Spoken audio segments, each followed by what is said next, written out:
प्यारे बच्चों, कैसे हो आप? उम्मीद है आप सब अच्छे होंगे और अपने घरों में सुरक्षित होंगे। आज हम करेंगे हिंदी की कार्यपत्रक 2 कक्षा 7। तो आज की जो एक कविता है बच्चों, ये हमारी कविता लिखी श्री हरिवंश राय बच्चन जी ने, जो कि श्री अमिताभ बच्चन जी के पिता हैं। आप सभी जानते हैं अमिताभ बच्चन जी को, ये उनके पिता हैं। तो उन्होंने बहुत सारी कविताएं लिखी हैं, बहुत अच्छी अच्छी। तो उनमें से एक कविता है आ रही रवि की सवारी। रवि मतलब सूरज, तो सूरज की सवारी आ रही है। तो हम पढ़ते हैं इस कविता को। इस कविता में उन्होंने क्या लिखा है? नव किरण का रथ सजा है, कवि कुसुम से पथ सजा है, बादलों से अनुचरों ने स्वर्ण की पोशाक धारी। धारी मतलब पहनना, पोशाक मतलब वस्त्र, अनुचर मतलब उनके अनुयायी, कुसुम मतलब फूल, पथ मतलब रास्ता। तो इसे समझते हैं अब। तो इस कविता के माध्यम से कवि हमें क्या बताना चाह रहे हैं कि वो हमें बता रहे हैं कि सूर्य उदय हो रहा है, और सूर्य को उन्होंने यहाँ पर उदय जब हो रहा है तो एक राजा के समान दिखाया है, कि जैसे कि एक राजा आ रहा है। तो वो कहते हैं कि एक राजा की सवारी आ रही है, उनका जो रथ है वो सुबह की किरणों से सजा हुआ है। रास्ता जो है बाग बगीचों की कलियों और फूलों से सजाया गया है। प्रातःकाल के सूर्य की सुनहरी किरणें बादलों को सोने के रंग का रंग देती हैं।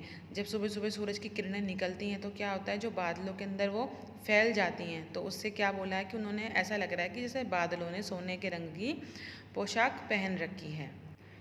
आ रही रवि की सवारी, विहग बंदी और चारण गा रहे हैं कीर्ति गायन। कीर्ति गायन मतलब उनके स्वागत में जो गाना गाया जा रहा है वो, और विहग मतलब पक्षी जो होते हैं आसमान में उड़ने वाले। तो कीर्ति गायन वो गा रहे हैं। छोड़कर मैदान भागी तारकों की फौज सारी, आ रही रवि की सवारी। तो आगे वो कहते हैं कि सूर्य की जो सवारी है वो ऐसे आ रही है कि प्रातःकाल जब सूर्य उदय हो रहा है तो क्या हो रहा है कि रात के अंधकार से सभी को मुक्ति मिल गई है। ऐसा लगता है जैसे कोई राजा विजयी होकर अपने रथ पर सवार होकर आया हो, और अपने राजा को देखकर उसके जो पक्षी रूपी जो बंदी हैं और अन्य जो सेवक हैं वो उसकी प्रशंसा में क्या कर रहे हैं? गीत गा रहे हैं। सूर्य अचानक चंद्रमा की दशा देखकर ठिठक जाता है कि रात का राजा चंद्रमा रास्ते में भिखारी बनकर खड़ा है। चाहता उछलूं विजय कह पर ठिठकता देखकर यह रात का राजा खड़ा है। रात का राजा यहाँ पर चंद्रमा है। राह में बनकर भिखारी आ रही रवि की सवारी। यहाँ कहने का मतलब ये है कि रात का राजा जो है चंद्रमा है, और हर रात के बाद एक सुबह ज़रूर आती है, और जब सुबह आती है तो वो सारे अंधकार मिटा देती है। तो जो रात का राजा था, जो चंद्रमा था, वो रात उसने जो है पूरी रात शासन किया, लेकिन सूर्य के आने से अंधेरा मिट गया और उसका जो शासन था वो भी ख़त्म हो गया। कहने का मतलब ये है बच्चों कि मनुष्य के जीवन में भी सुख और दुख आते रहते हैं, जाते रहते हैं। तो मनुष्य को आने वाली हर परिस्थिति का जो है वो डट कर के सामना करना चाहिए। इसी में ही समझदारी है। हमेशा दिन जो है एक जैसे नहीं रहते, दिन बदलते रहते हैं।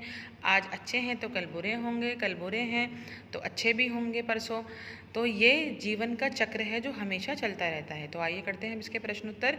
इसमें आपको जो प्रश्न दिए गए हैं वो कुल प्रश्न हैं आपके 6। तो सबसे पहले करते हैं प्रश्न नंबर 1, सोने की पोशाक किसने पहनी? सोने की पोशाक बादलों ने पहनी है। सूरज की जो रोशनी है, उसकी जो चमक है, उससे जो रोशनी चारों तरफ पड़ रही है, किरणों की रोशनी जो पड़ रही है, उससे ऐसा लग रहा है कि बादलों ने सोने की पोशाकें पहन रखी हैं। और बच्चों, अगर आपको कविता समझ में आई हो, पसंद आई हो, तो आप ज़रूर चैनल को सब्सक्राइब ज़रूर करें। जो रेड बटन है जहाँ लिखा है सब्सक्राइब, आप उसको ज़रूर क्लिक करें। प्रश्न नंबर 2 है, प्रशंसा में कीर्ति गायन कौन कौन गा रहा है? तो पक्षी रूपी जो बंदी हैं और अन्य जो उसके सेवक हैं सूर्य के, वो गा रहे हैं। रात का राजा भिखारी बनकर क्यों खड़ा है? रात का राजा भिखारी बनकर इसलिए खड़ा है क्योंकि अब उसके जाने का समय आ गया है। सूर्य के 3 पर्यायवाची लिखिए। सूर्य के 3 पर्यायवाची हैं रवि, दिनकर, भानु। प्रश्न नंबर 5 है, विलोम शब्द लिखें। रात का दिन, अंधेरा, उजाला। प्रश्न नंबर 6, सोचकर लिखिए कि यदि सूर्य ना होता तो क्या होता? यदि सूर्य ना होता तो चारों तरफ अंधकार होता। तो उम्मीद है बच्चों कि आप सब जो है ये काम कर लेंगे और आपको ये कार्यपत्रक समझ में आ गई होगी। आप ज़रूर चैनल को सब्सक्राइब करें। धन्यवाद।